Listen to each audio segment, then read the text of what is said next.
हरे कृष्णा भक्तों, कैसे हो आप सब लोग। आशा करती हूँ कि आप सब लोग बहुत अच्छे होंगे। आज का मेरा न्यू ब्लॉग है। प्लीज़ प्लीज़ आप लोगों की मुझे बहुत हेल्प की ज़रूरत है।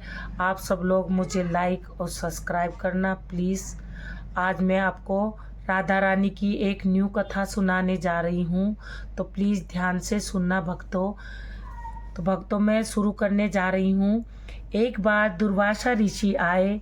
श्री राधा रानी अपनी सखियों के संग बाल क्रीड़ा में मगन थी। छोटे छोटे बर्तनों में झुटमुट का भोजन बनाकर इष्ट भगवान श्री कृष्ण को भोग लगा रही थी। भक्तों, ऋषि को यह देखकर राधा रानी और उसकी सखियाँ बड़े प्रेम से उनका स्वागत किया। उन्होंने ऋषियों को प्रणाम किया और बैठने को कहा। दुर्वासा ऋषि भोली भाली छोटी छोटी कन्याओं के प्रेम में बड़े प्रसन्न हुए।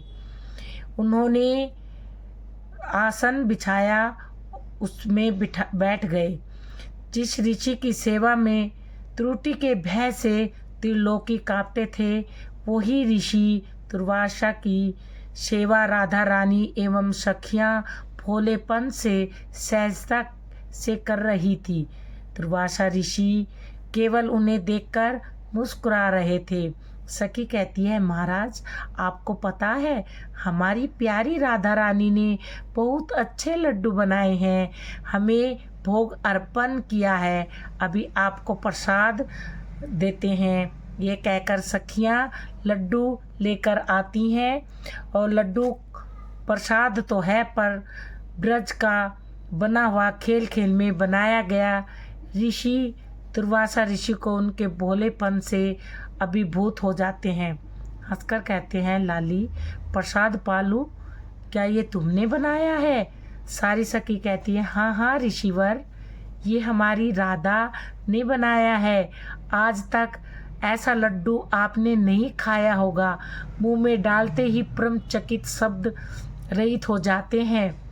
एक तो ब्रज का स्वाद, दूसरा श्री राधा रानी जी के हाथों का स्पर्श लड्डू अमृत की फीकी करे। ऐसा प्रसाद, ऐसा स्वाद लड्डू का। ऋषि की आंखों में आंसू आ जाते हैं। अत्यंत प्रसन्न होकर वह राधा रानी को अपने पास बुलाते हैं और प्रेम से उनके सर पर हाथ रख कर उन्हें आशीर्वाद देते हैं। बेटी, आज से तुम अमृतहस्त हुई। जगत की स्वामिनी श्री जी, उनको किसी के आशीर्वाद की ज़रूरत नहीं है, फिर भी देव मर्यादा से आशीर्वाद स्वीकार करती हैं। भक्तों, ऐसी हमारी श्री जी हैं। तो दुर्वासा ऋषि बोले, राधा रानी आप जो बनाओगी वो अमृत भी अधिक स्वादिष्ट हो जाएगा। जो भी उस दिव्य प्रसाद को पाएगा उसके यश आयु में वृद्धि होगी, उस पर कोई विपत्ति नहीं आएगी, आपकी कीर्ति त्रिलोकी में होगी। यह बात ब्रज में फैल गई। भक्तों, आग की तरह फैल गई कि दुर्वासा ऋषि ने राधा जी को आशीर्वाद दिया है। जब मैया यशोदा को इस बात का पता चला तो तुरंत मैया कृदिता के पास गई और विनती की, आप राधा रानी को रोज़ हमारे घर नंद भवन में भोजन बनाने के लिए भेज दिया करें। वे दुर्वासा ऋषि के आशीर्वाद से अमृतहस्त हो गई है और कंस मेरे पुत्र कृष्ण के अनिष्ट के लिए हर रोज़ अनेक असुर भेजता है। हमारा मन बहुत चिंतित होता है। आपकी बेटी के हाथ से बना हुआ प्रसाद पाएगा तो अनिष्ट नहीं होगा, उनकी बल बुद्धि आयु में वृद्धि होगी। फिर कीर्तिजा मैया ने श्री राधा रानी जी से कहा, आप यशोदा मैया की इच्छा पूर्ति के लिए प्रतिदिन नंदगांव जाकर भोजन बनाया करो।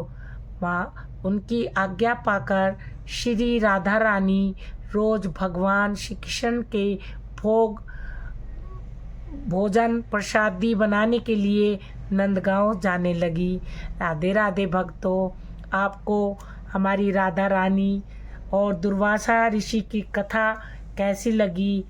आप लाइक और सब्सक्राइब करना भक्तों।